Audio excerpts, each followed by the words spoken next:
listeners, readers, welcome to this Fox page recommendation where I take a couple of minutes to tell you why you might or might not want to read this book that I love.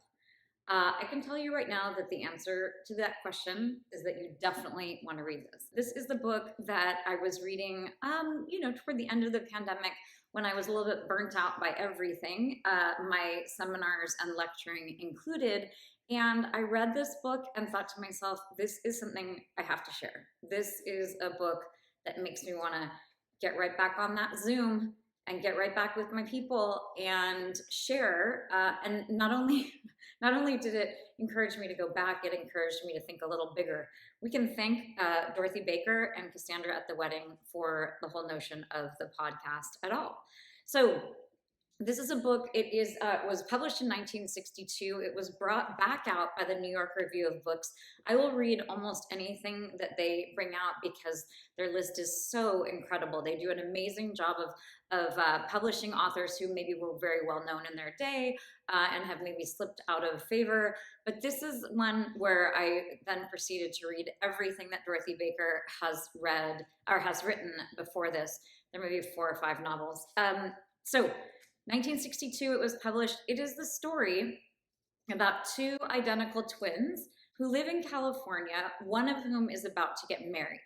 So they are gathering in their family's ranch out in the foothills to have the wedding of one of the identical twins. The other one is finishing up her French master's degree at Berkeley, which is a place that is near and dear to my heart, not only because our daughter was born there and we lived in Oakland for a while, but because I did my PhD in the Department of Romance, Literature, and Languages at Berkeley.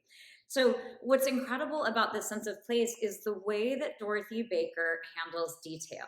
So I could open this book to any page and would be absolutely struck and could talk for 90 minutes about a single detail. It's just absolutely astonishing the way that she chooses to portray California, these girls, and there's something really kind of extra alluring for me. It's a little bit of a Mad Men vibe. Their father is a professor and a philosopher, and their mother's a writer, and they live also with their grandmother. There's a very sort of Salinger kind of Glass family feel to the whole thing, but there also is a little bit of Didion in the sense of the Central Valley and the heat in California and agriculture and this citrus ranch that they live on, although they're very much kind of gentleman farmers. This is not an agricultural family. This is a highly intellectual group, in fact.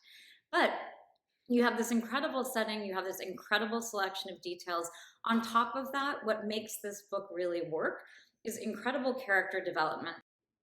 The character development is really outstanding, as is the sense of plot. So as you guys who've listened to the seminars know, I'm generally not that interested in plot, but this is a book where a lot is happening. And not only is a lot happening on the level of the word choice and on the syntax and on the punctuation, but there's a lot happening just in terms of plot. There's a lot of tension. There's a lot of like, will they, won't they, that kind of thing. So I cannot recommend it highly enough. As always, I'm going to dive in with this first sentence.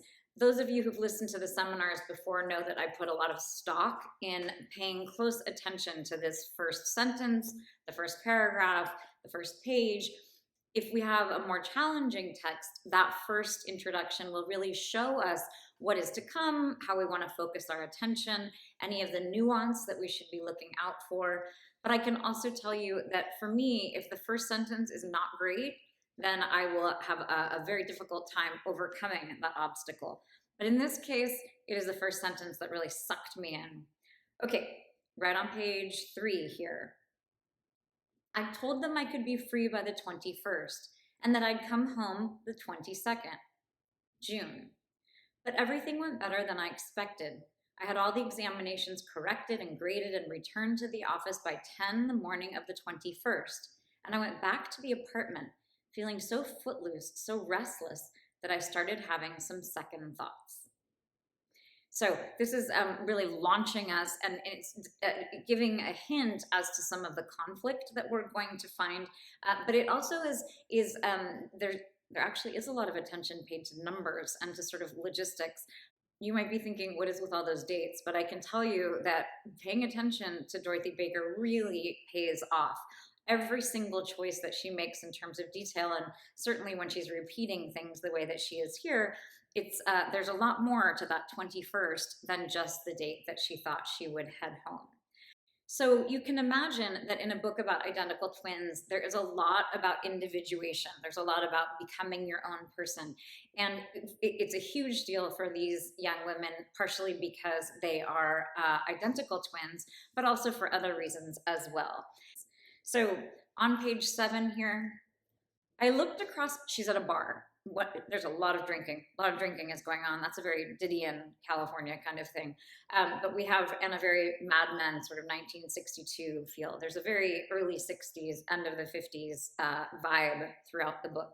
So again, on page 7, I looked across the space behind the bar and saw my face in a blue mirror between 2 shelves of bottles.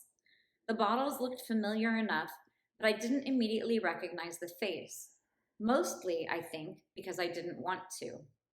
It's a face that's given me a lot of trouble. But I looked again in a moment or two, unable not to, and this time I let myself know who it was. It was the face of my sister Judith. Not precisely staring, just looking at me very thoughtfully, the way she always used to when she was getting ready to ask me to do something. Hold the stopwatch while she swam 400 meters. Taste the dressing and tell her what she left out. Explain the anecdote about the shepherd and the mermaid. So I'm realizing that as I am saying that, this is actually a perfect distillation of a bunch of different things that become very important. Water is very important. Entertaining people is very important. Domesticity is very important. But I am not going to pick apart this little section anymore, because you will have to go and listen to the 90-minute lecture on Cassandra at the Wedding. I can also tell you this was something that I delivered on Zoom, and and in the bookstore. It was our first time back after COVID in person, live in the bookstore, and this was a real crowd pleaser. I mean, I had people who just really, really enjoyed this one. There weren't a lot of naysayers back at that first meeting. Also, I can tell you that the Audible version is delightful. So I'll leave it there. I hope you decide to read Cassandra at the Wedding, and I hope you love it as much as I did. And I hope you catch the lecture. Happy reading.